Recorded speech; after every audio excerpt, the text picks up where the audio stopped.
So I woke up today to see this handsome fellow on my news feed on Twitter. Chris from Wildcard tweeted this out as a bit of a teaser for us. Right now, I think they're just kind of finishing off the trailer. Or maybe it's already done, I have no clue, but like he talked the other day on Twitter about how he should really open up Premiere Pro to edit something, and I figure that's probably the trailer.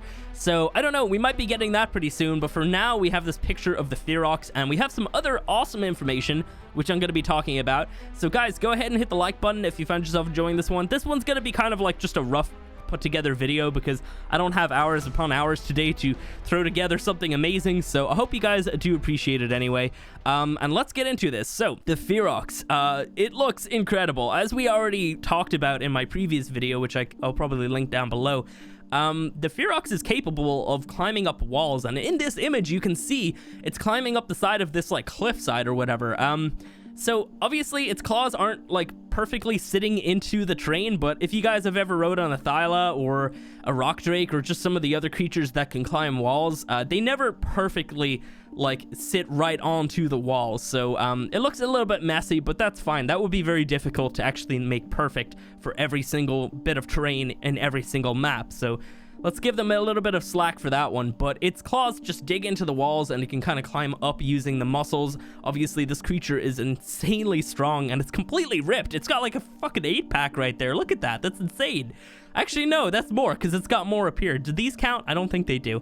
Anyway, so as you can see, it's like just it looks incredible. Its feet are like covered in the fur. It's missing a lot of fur all over the body. It's mostly flesh when you look at it. I wonder what the back looks like, to be honest. I'm really curious about that. But you can also see the tail here, which looks really awesome looking as well. It's just completely covered in fur.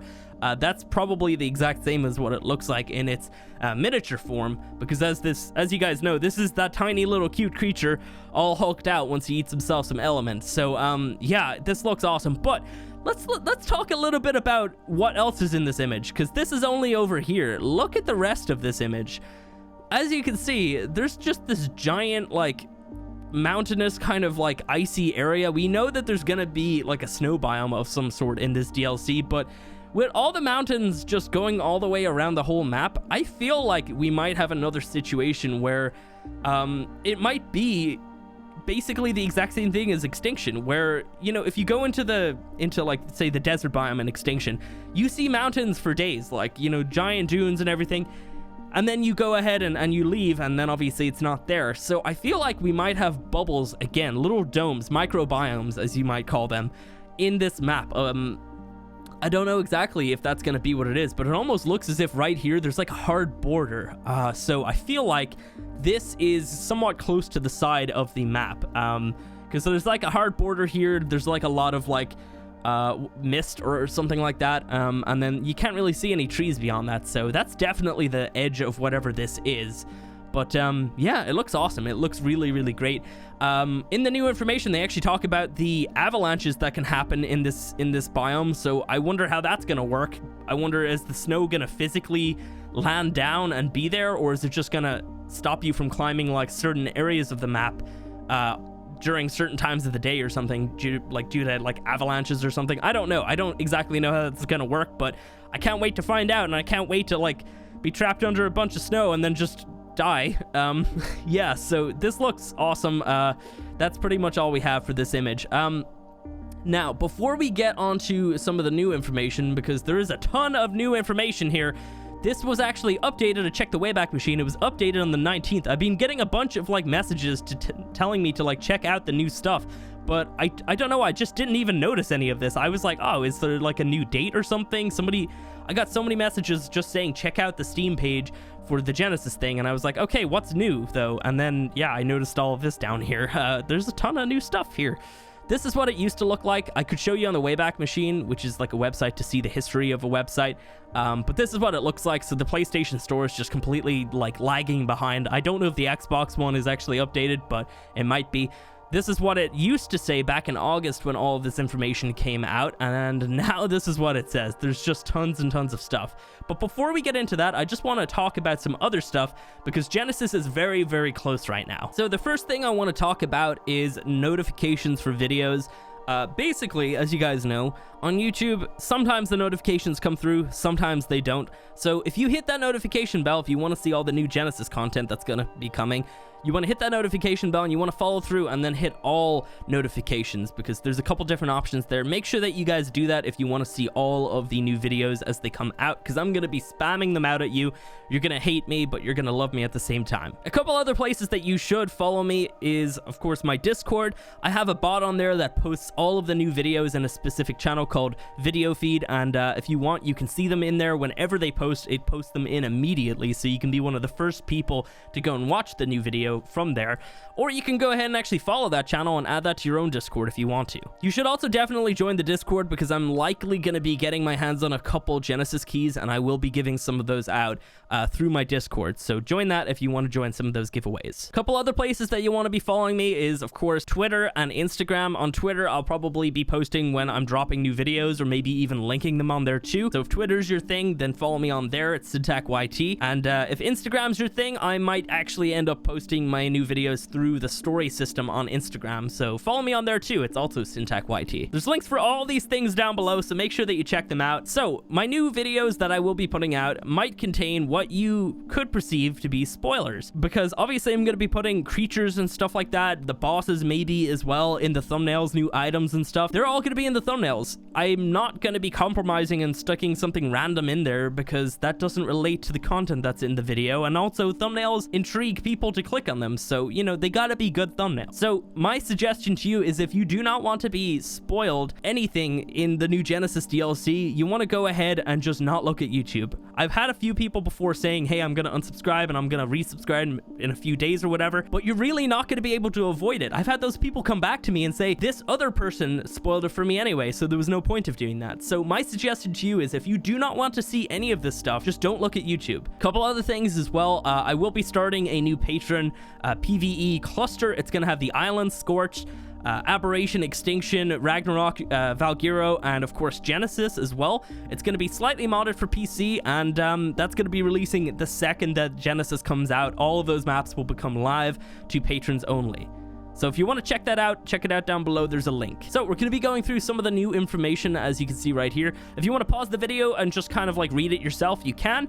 But I'm going to just be going through some of the bits that I would like to highlight throughout all this information. So the first bit that I want to talk about is the missions. Now, we've known for quite some time that there will be missions on here. We just didn't really know how they would go. And then a couple months ago, they mentioned how on the lunar biome, there's going to be Bulb Dog basketball with low gravity, and that there would also be a Dodo basketball version on like a normal gravity kind of setting. So just in a regular biome. Those two missions were outlined, but we didn't know anything else about any other missions. Like, we have no clue. So some of the little missions that they do outline in this actually kind of remind me of like other ideas from like games and stuff like that. So one of them is that you basically have to like fight waves upon waves of enemies coming in at you with power-ups. So that kind of, I guess, goes back to the orbital supply drop slightly. Maybe you have to like defend an area, or maybe even just yourself. But you're going to be getting power-ups in this. What that means, I don't know. We don't know right now. We're going to have to find out at some point, but that sounds amazing. Another idea is basically escorting a baby creature to their parents. So you got to keep that baby creature alive throughout that whole time, because I assume predators will want to eat it. So that sounds amazing. Another one is like tracking down and hunting powerful bosses. Now, these might be bosses that we've seen before. I figure maybe we might have to like track down and hunt down like a broodmother or something. I don't really know. Like, we're gonna have to see about that, because we don't really know too many other bosses besides Mooter, which is of course coming in this new DLC. And then another one is like, of course, dino races, which sounds amazing.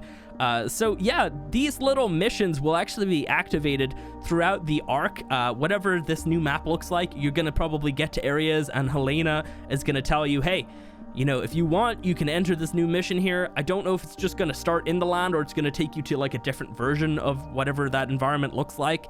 We're going to have to wait and see about all that stuff. But the point of actually doing these missions is so you can basically get credits called hexagons, and you can spend those to get like extra resources, tech items, and different things, and travel between the different environments, which makes me think that this is not one single map, but a bunch of different ones. So using these hexagons, you can also actually fix glitches in the world. So I assume there's going to be certain areas where you'll have to just go up and spend a certain amount of points to actually just repair that area. And once you've repaired all these areas, maybe you'll have access to new areas, or it's going to give you some sort of extra bonus. So that's really all I have to say about the missions. Obviously, Helena's going to be a big part of this. She's going to be telling you about all these missions and probably talking to you after you've won or lost or whatever.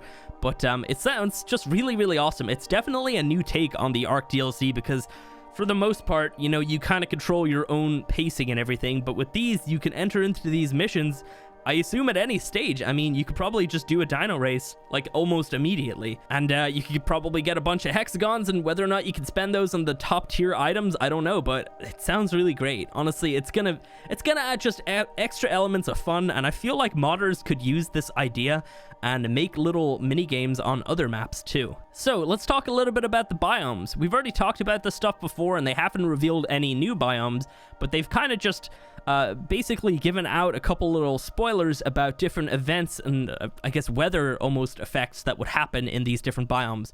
So pretty much with most of the DLCs so far, we've had like some sort of weather events that happen, and usually those will impact you negatively. So obviously on Scorched we had heat waves, we had sandstorms, we had different things like that. On Aberration we had earthquakes just constantly, and I hate that. And then obviously we also had some gas leaks as well.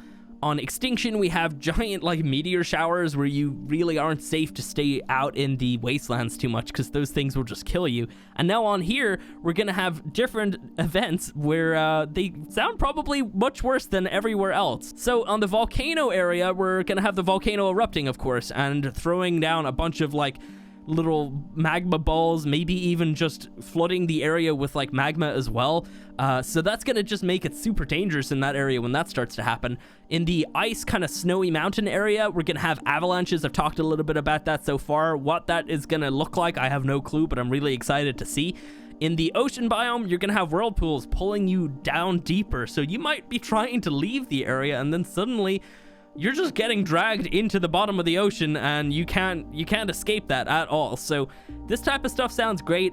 So obviously those three biomes are covered. We don't really know what's going to be happening, I guess, on the lunar biome in terms of like different events, or the bog biome. Maybe some sort of gas thing happens in the bog biome, I don't know. Either way, I assume there's probably something coming to every single biome that will impact you negatively. So that's pretty much it in terms of all the information. I mean, they didn't really go into too much information about anything else. They didn't mention any new creatures or really any new like items or anything. I guess they kind of did confirm the name of the, we call them tech claws. Now they're going to be called the plasma claws, and you're going to be able to do like little combos of attacks with those claws, probably similar to like fighting games, which sounds cool. But they also actually confirmed the fact that a hover skiff will be coming, which is probably what we thought to be the tech jet. So yeah, that's going to be awesome. Obviously that hover skiff is going to be used probably in a ton of these different biomes to get around, because like if the ground just turns to lava, then you know you're gonna not be able to stand on that, and you're gonna want something like this to get around, or just being able to go across the top of the ocean as well. I mean, just a cool little vehicle that's, well, like, that actually works well would be really great, because as you guys know, the tech ATV is awful. Don't ever use it. It's just terrible. I feel like a lot of people even forget that it actually exists within the game because it's just so awful. So I don't know. I'm really excited for that hover skiff. I assume there's probably going to be some sort of race involved with that as well. But they basically just go over the fact that there's stuff in this DLC for any type of Ark player. If you're a builder, a tamer, warmonger, whatever, you know, you will have some sort of fun in this DLC because there's going to be a lot of stuff for everybody. So guys, that is going to be it for this video. If you did enjoy it, go ahead and hit the like button. If I missed anything, let me know down below. Let's have a discussion. Like, what are you guys mostly excited about for this DLC? Like, definitely let me know down below, because this is coming very, very soon, like Tuesday. So we've got like 2 days, and I gotta somehow figure out an amazing sleep schedule where I can stay up for like 72 hours to cover all these videos for you. So hit the notification bell, follow me on Twitter, Instagram, join the Discord, check out the Patreon if you're interested to help support the channel, and it's awesome. And yeah, thanks for watching, and I'll catch you in the next one.